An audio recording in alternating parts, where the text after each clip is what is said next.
A lot about the schedule for this tour, and certainly there were some tired legs in Australia, and less than 2 days later, England now in New Zealand. The scene, the Mount Smart Stadium here in Auckland, one of the venues for the Commonwealth Games, indeed the main venue for the opening ceremony and the athletics of last year's Commonwealth Games, and the ground where New Zealand football enjoyed some of its finest moments en route to that 1982 World Cup in Spain. Their achievement then perhaps the highlight of 100 years of football in these parts, and now it's that centenary that England are here to celebrate. Well, the England team shows that Graham Taylor has made 3 changes from the Australia match. Mark Wright is injured, so 24-year-old Earl Barrett of Oldham Athletic wins his first cap at number 6. And in come 2 wide men, Dennis Wise wearing number 9 but playing on the right, and Mark Walters at number 11 winning his first full cap and starting on the left. They replace Nigel Clough and David Hurst, and you can see there are 3 more uncapped players there on the bench. Gary Charles of Nottingham Forest, number 12, Tony Coton, the goalkeeper, and number 15, Brian Deane from Sheffield United. And the New Zealand team, without their star striker Winton Rufer, who has German Cup commitments with Werder Bremen, and without Chris Zorasic of Leyton Orient, who was not released. But 3 players there with English connections. Number 2, Michael Rydenton, had a trial at Rotherham last season. Number 5, Kerry Evans, plays for Oxford United in the 2nd Division. And number 9, Declan Edge, was once with Shrewsbury and Notts County. He's now an insurance agent in a team of part-time players for whom football here is very much a secondary occupation. Graham Taylor on a record. If England avoid defeat today, he sets a new mark, 10 games unbeaten from the start of his reign as manager. The referee is Denis Vouchinas, who was born in Greece, now comes from Australia. He's 48. His first major international, but it may also be his last because he's reached the FIFA retirement age. England playing in red shirts and blue shorts, New Zealand in all white.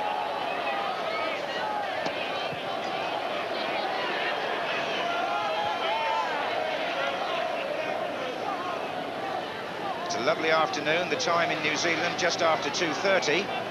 And the sun shining, a very good top surface here at Mount Smart, a better pitch than the one England played on in Sydney.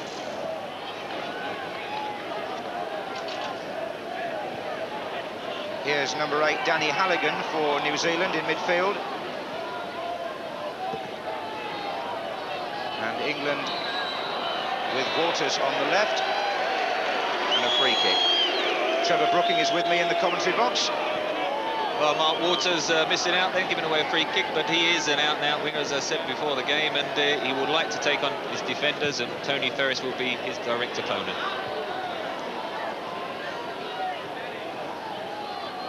Here's Halligan. The plan for New Zealand, their coaching staff includes Keith Pritchett, the former Watford player, who there's Ian Marshall, the manager. Keith Pritchett on his staff, who was a player with Graham Taylor's successful Watford team, which went from the 4th Division to the 1st. And their plan, the New Zealanders, is to play with one man right up, De Jong, the striker who's with a Dutch club, and the others coming from midfield. A lot of the crowd sitting on the grass behind the goal away to our left. Here's Rydenton, full-back, looking for McGarry. That was tucked back in by De Jong, and McGarry went again. It needed a pretty fair challenge by Des Walker. It was Michael McGarry who was threatening for New Zealand. Good move, good ball by Edge, and McGarry there, who found himself with 3 or 4 yards of space. And unfortunately for him, it was in fact Des Walker who raced back, and he's so quick at those recovery situations. He got the tackle in before he got the shot on target. Some encouragement there, though, for New Zealand, who've twice lost to Australia, recent internationals. If that's any barometer of form, the Australians beat them 1-0 and 2-0. Both countries looking towards the qualifiers now for the next World Cup. That's their long-term aim. This is Declan Edge for New Zealand.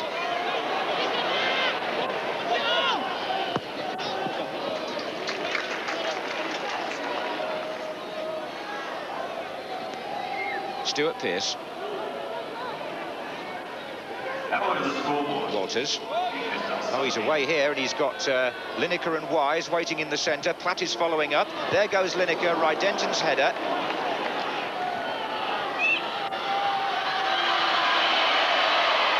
First chance for Mark Walters to show his pace on the left-hand side. A mistake by Earl Barrett. And the New Zealanders in with a chance here. McGarry. And Chris Woods comes, and some uncertainty as Des Walker hooks the ball away, but it was Michael McGarry worrying this England defence for the second time. On that occasion, the debutant Earl Barrett have to realise at this level you can't afford to give it away at the halfway line, but again, Des Walker's pace rescuing the situation. Here comes Stuart Pearce to Walters. Jeff Thomas. Walters goes again. Lineker and Wise waiting in the centre. Platt joining them now. And the corner conceded by Rydenton.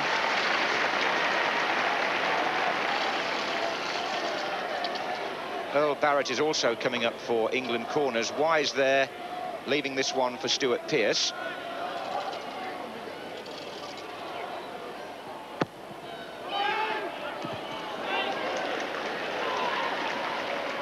Good defending. This is Batty.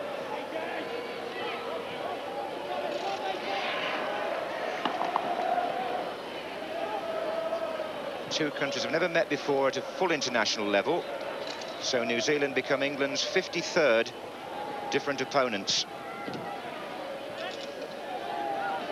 Been playing a quarter of an hour, and they have met in B internationals before, the last one at Nottingham Forest in 1984 when England won 2-0. Pearce has got round the back nicely there. And Lineker's on the near post. Goal kick.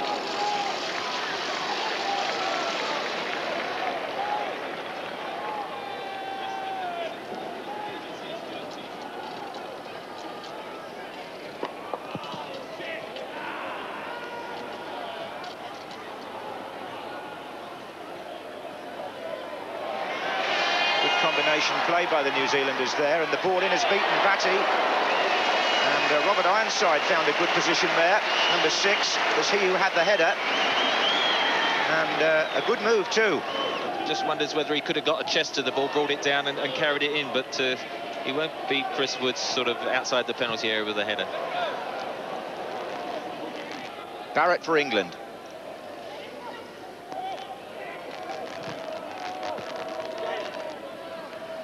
Wise. This is Batty. This is Lineker. Almost ran on again for Batty.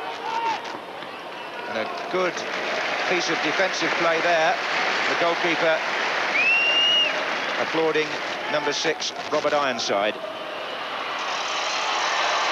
New Zealanders still talk with great affection, of course, about the 1982 World Cup in Spain, when under John Adshead they played in Scotland's group.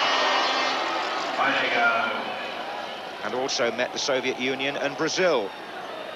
Happy memories. A sense of similarity here between the game in Sydney and this one, Trevor, in that England have failed to score early, and that in a sense has made life a lot more difficult than if they could have put one away in the opening minutes. Well, it would encourage New Zealand, the fact that they've managed to keep it blank. And I think more than against the Australian game, England haven't had the chances. I mean, they had 3 good chances in the first quarter of now, but New Zealand have defended well. Yes, and they've also forced a couple of corners. Not to mention that early break by McGarry, and Lineker, the only England player left upfield now, as Declan Edge goes across to take the corner. It's got Kerry Evans on the near post with De Jong. Ironside up with Woods. Oh, he's dropped it, and it's been hooked over by Dunford. Well, the captain will be disappointed with that, because Chris Woods dropped the ball, and Malcolm Dunford had a wonderful opportunity to put New Zealand into the lead. Woods up with Ironside, doesn't hold it, and hooked over by Dunford.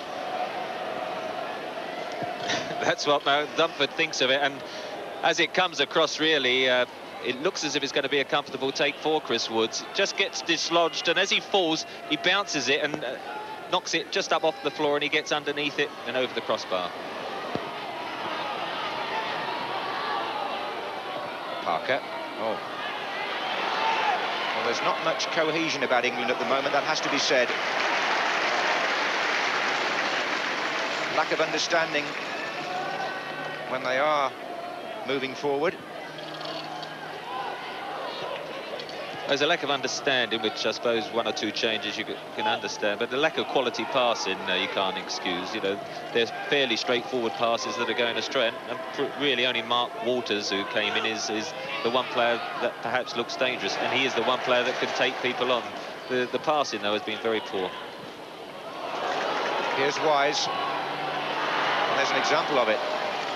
Gave David Platt no chance of that.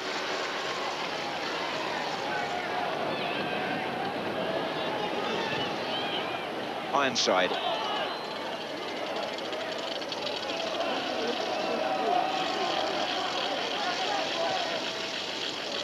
There's David Platt.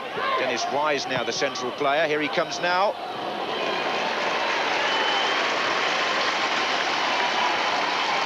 Dennis Wise getting into the middle, but David Platt, good early cross, perhaps a bit too near Goslin.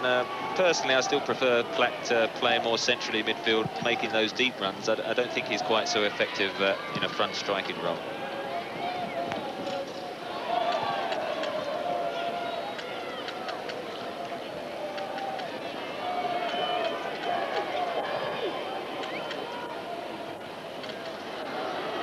Well, he's got three in the middle here to find Thomas on a deflection, and it's come to David Platt. Lineker's there. Offside, I would think, in the 6-yard box. Jeff Thomas, who actually cut in from the left initially and found Platt. Lineker, it looked to me as though Thomas was offside. There was a bit of high kicking in there, but I'm pretty certain it was a linesman's flag for the position that Thomas had taken up beyond the last defender there. So with 5 minutes left in the first half, perhaps an indication that England are beginning to create half chances at least.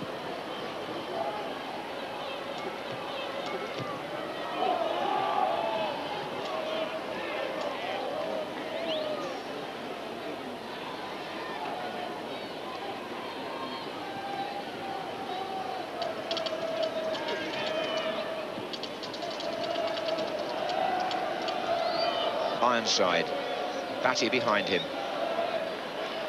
McGarry. Gray. Number 3, Roger Gray, is a police constable. That's his main occupation. 6'3".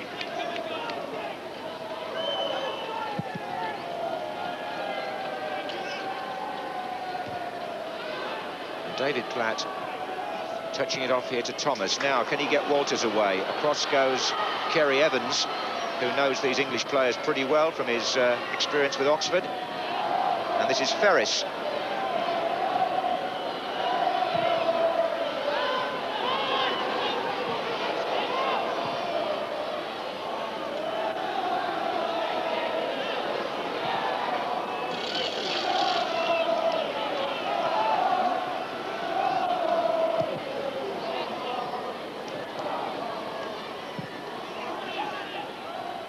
Gray's header, David Platt, Rydenton, Batty, Walters, Batty again. Oh, well, Pearce is out of position now. Ferris away. They've got 3 in the middle. McGarry's there. So is Ironside. This is McGarry. And England relieved because misunderstanding there near the halfway line left them well short in defence.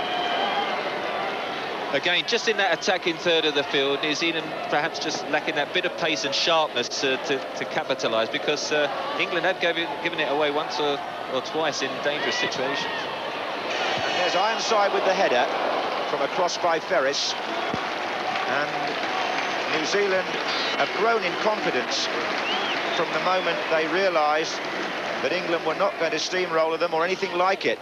In fact, it's been a subdued, lifeless first-half performance by Graham Taylor's team. And you have to think very hard to remember any clear scoring chances. Maybe one, at the most two. This could be the last attack of the first half. Batty finds Thomas. Walters. But rather like most of the England attacks, that was going nowhere.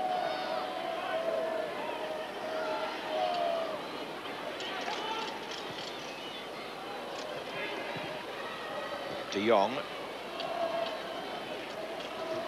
I think the whole English sort of defensive formation has got to push forward and get what I would term getting amongst the New Zealand midfield much earlier than they are.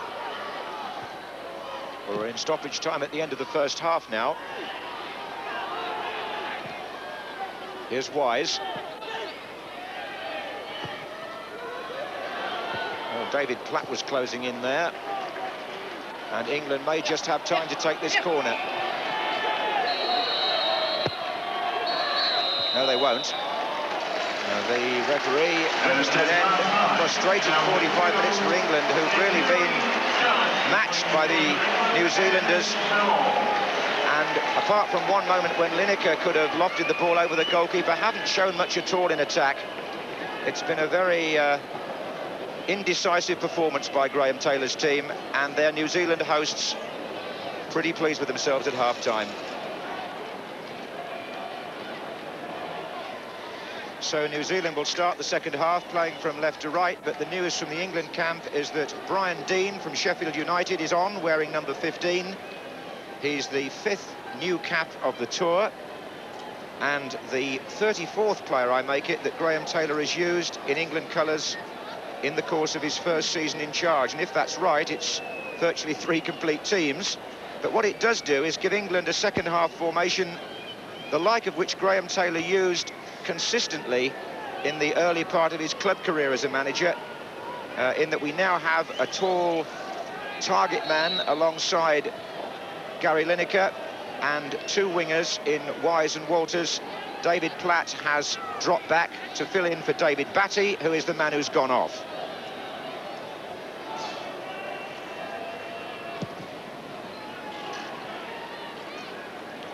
That was McGarry. Forward there by Barrett.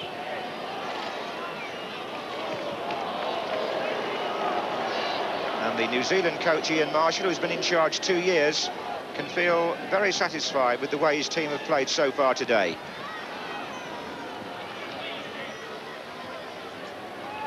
England have managed to score at least once in every international they've played so far under the new manager. But they haven't scored yet today. Can they do so now? Walters coming in, didn't make very good contact. England putting in a few more crosses than they did in the first 45 minutes. I suppose one player who the crowd would be hoping to sort of get more into the action and opportunities would be Gary Lineker. Here's De Jong for New Zealand. The challenge was by Des Walker. It's a foul. And the All Whites, as the New Zealanders call their football team, are certainly responding to the occasion, giving England a good hard game. There's nothing in it, and they've sent the central defenders up now for the free kick.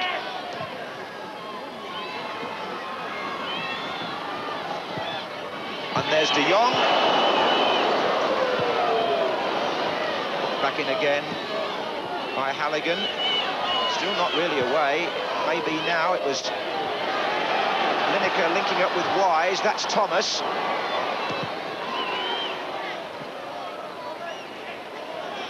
Thomas got in the way there of a pass that was directed to Mark Walters, and that's why the move broke down. Wise was trying to play it out wide.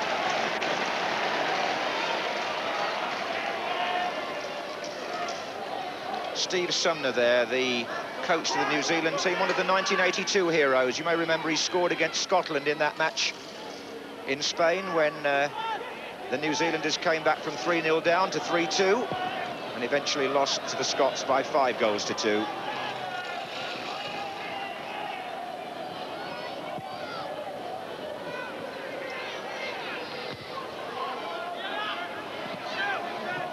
Here's Pearce. Walters. There goes Deane. Holding off Gray. Oh, good take by the goalkeeper. Dennis Wise was coming in on the 6-yard line, and Clint Gosling stretching to pluck that one out. Quite good work by Dean on the left-hand side.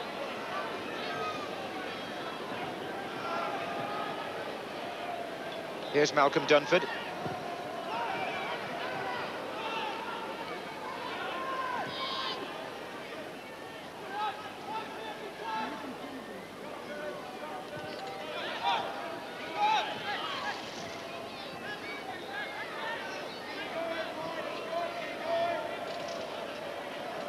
Parker.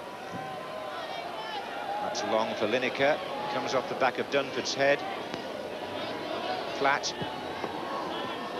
Again, ball given away when it should have been delivered far better. Now, this was Dean working hard on the left-hand side. The ball plucked back quite nicely, but well taken by the goalkeeper. Thomas. Dean again. David Platt. Wise out to the right. Still Wise. Seems pretty comfortable. He's got a bang on the head from Brian Dean, I think, there. Clint Gosling winning his 44th cap. But he's handled the ball cleanly. This was a case of Dennis Wise curling the cross in. In came Dean, collided with the goalkeeper, who held on well. But it's that sort of cross that England are looking for.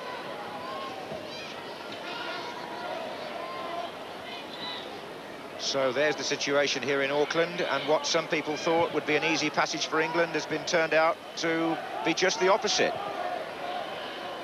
in both the games so far. Here's Platt. And Dunford just stretching. He's done a good job on Lineker, the New Zealand captain. He's kept close to the England leader and snuffed him out, really. Halligan.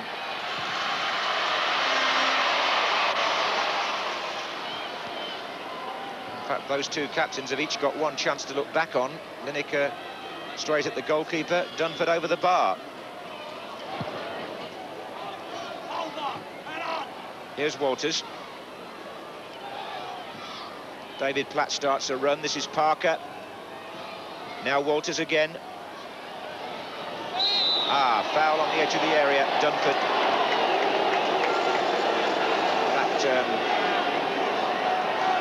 I think Halligan went in first and Dunford followed him, and between them they brought him down. John Salako is getting ready, but before that, England have a free kick in a threatening position here. Stuart Pearce and Dennis Wise. Yes, it was Halligan there who went in first and committed the foul.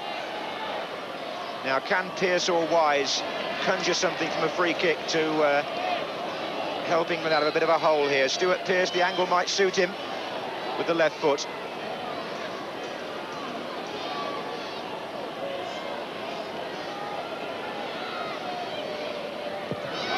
Well, perhaps it would have suited Pearce better because Wise took it. That's what Graham Taylor thinks of that. It was a good opportunity, and as you said, the right angle for Stuart Pearce to hit with his left foot. And I don't know whether Dennis Wise decided he saw an opening and clipped it with his right foot, but he probably wishes he had it now.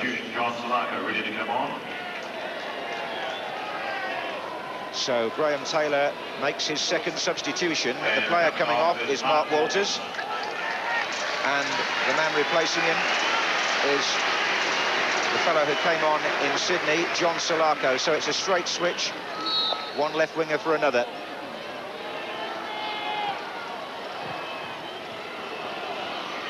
Salako for England. That's better. Lineker coming in on the near post corner, conceded by Malcolm Dunford.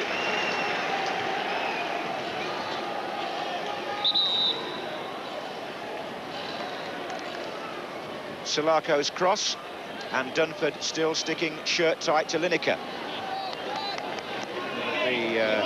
Wise to take the corner. Dean is up there, and the flick on doesn't quite fall for David Platt. But there will be a chance on the far side for Pearce to take another corner.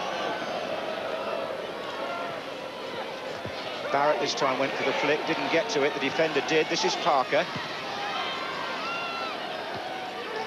And the header on, Lineker's lurking there, but it didn't run for him. Back in by Jeff Thomas. Wise is also there, away by Rydenton. They'd kept to their task very well, the New Zealand defenders, especially the three central players, Dunford, Evans and Gray. Barrett. Pearce. Salaka having a little effect on the play now out here on the left. And he wins a free kick.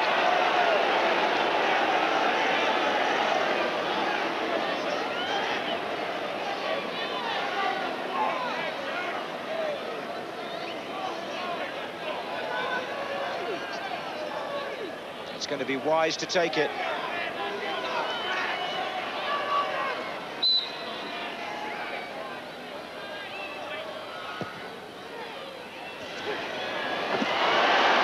Just over.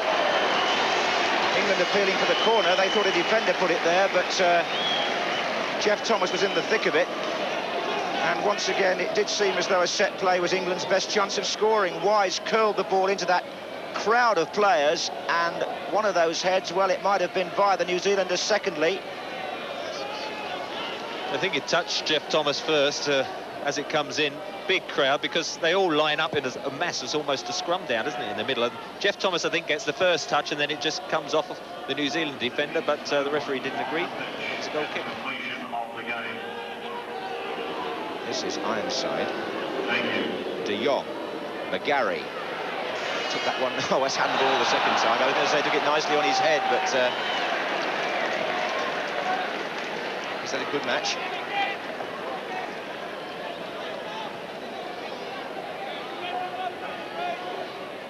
Pearce to take the free kick for England. Dean the obvious target. Lineker up alongside him.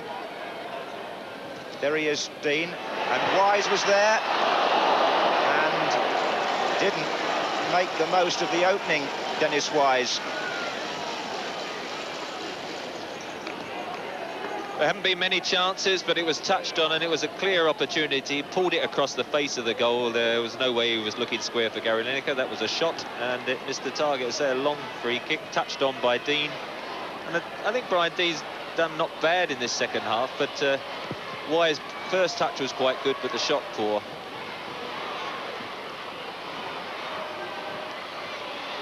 The only thing I would say with Brian Dean playing down the middle, I do feel because of that, England have tended to hit a lot of longer balls in this second half, and rather than bypass the midfield. Pearce with the run and cross forces the corner. Stuart Pearce doing his best to save England's blushes in the last couple of minutes here. Wise will take the corner. Barrett has come up for it.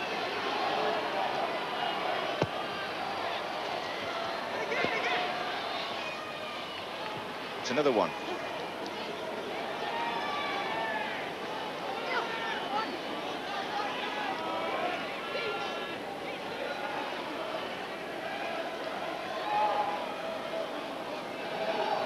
David Platt has now gone into a near post position as well.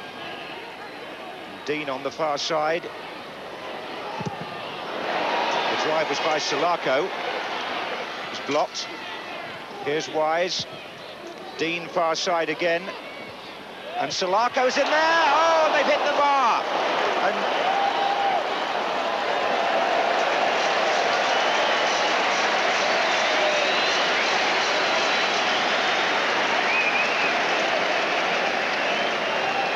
deep cross by Dennis Wise, and Brian Dean headed it, perfect one, back across the goal. On the half volley, John Salako slides in, back off the crossbar.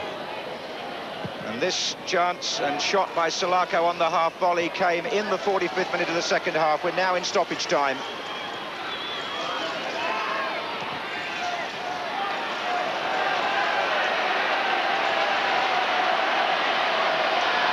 McGarry for New Zealand. Pearce's tackle.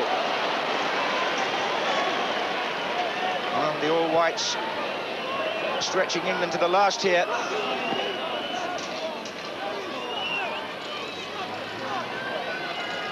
Just a question of what the referee adds on now in terms of time for stoppages. It's a throw into New Zealand to be taken by Tony Ferris.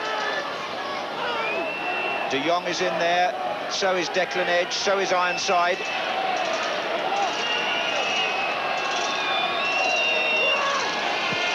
That's De Jong.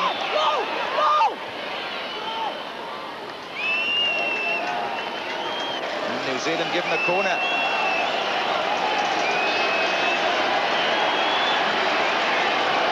Kerry Evans coming up, so is Bray, so is Dunford.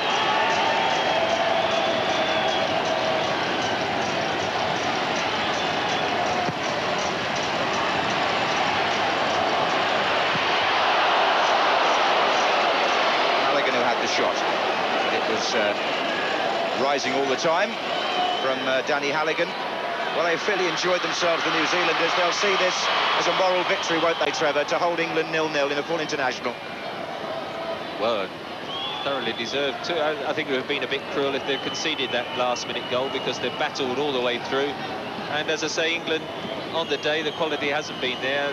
They've lacked the passing, as I said, has been poor, and the creative passing from midfield is something, you know, without Gascoigne there, he's very short. It's Declan Edge, and an inspired run well into stoppage time by the New Zealand number 9, stretching Earl Barrett.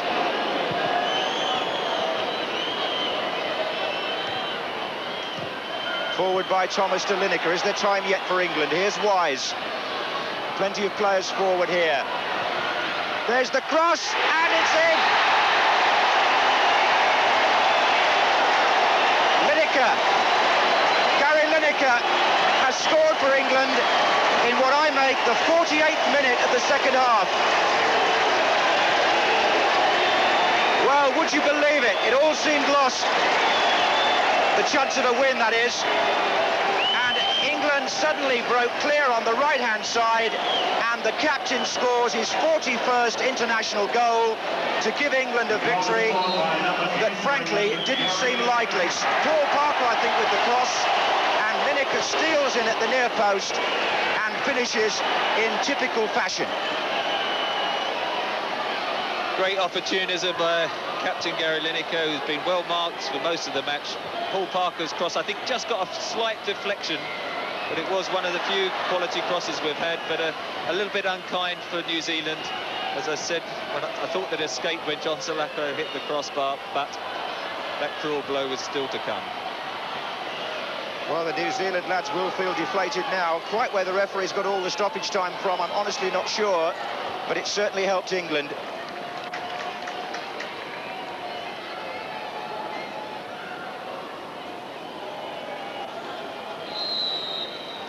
So it's New Zealand 0, England 1 in Auckland. What was a fairly shabby England performance in parts, ending on a high note when Gary Lineker scored in the 3rd minute of stoppage time to creep a little nearer to the England scoring record. Graham Taylor, meantime, sets a record of 10 games unbeaten from the start of his management reign. But that shouldn't detract from the fact that for long periods New Zealand were England's equals today and put up a proud performance, and England looked for long spells in the match, heavy-legged and rather lifeless, but they did win with that last gasp goal from the captain, Gary Lineker. You've got to remember there's a lot of young players out here, one or two making their debut, and it does take time to settle in at this level. Although it's we're not perhaps playing the strongest nation in the world, there's a lot expected of you when you play for England, and it's not just about who you're playing and the fact that you're rising in your level. It's about your own self-confidence, and it sometimes takes time, and you've got to expect. The nice thing is that if you can learn and be winning at the same time. Graham Taylor has made the point already about the scheduling of this tour and how little recovery time there's been. How strongly do the players feel affected by that? They're very affected at the moment, John. Shattered, but I think the attitude of the players has been good. We didn't play as well as we would have liked. We didn't pass the ball well enough today, but considering the fact that we came out here without really having enough time to adjust from the jet lag and things, and then having to play this game probably 36 hours after the last one, It's nice to have scraped through in both games, although we're not particularly pleased with our performance.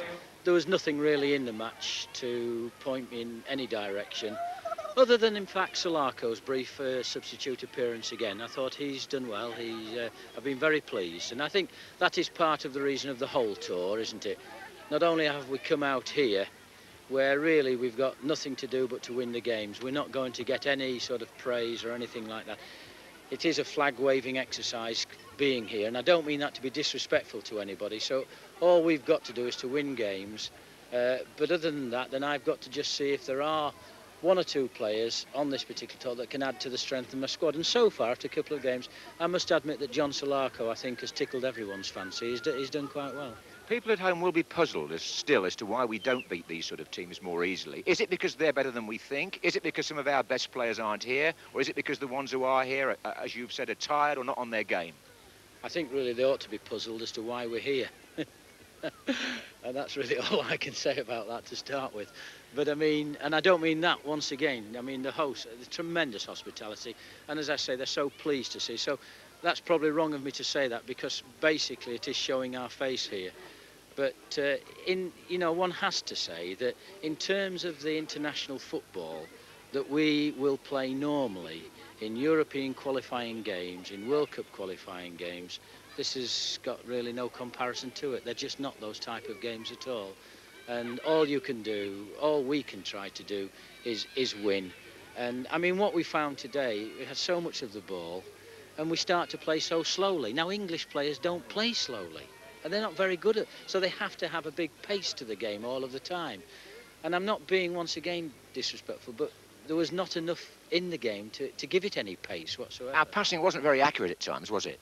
It sounds absolutely silly, John. We've so much time that we pass and we pass and we pass, and we end up not even sort of working the goalkeeper at all. At least we did a bit better in that in the second half. Well, Graham Taylor's view is fairly obvious there, and if England are leg-weary and laboured, they do have 2 wins out of 2 on this tour so far, one achieved by an own goal and one by a goal in the 93rd minute. The third leg of the trip takes us down to Wellington, where England play New Zealand again on Saturday, the second match to mark the centenary of the New Zealand Football Association. There's no doubt that a few people on the tour are wondering a little bit about the schedule, but as Graham Taylor says, it's got to be done, and we'll have highlights for you from Wellington in Grandstand on Saturday. From Auckland, cheerio for now.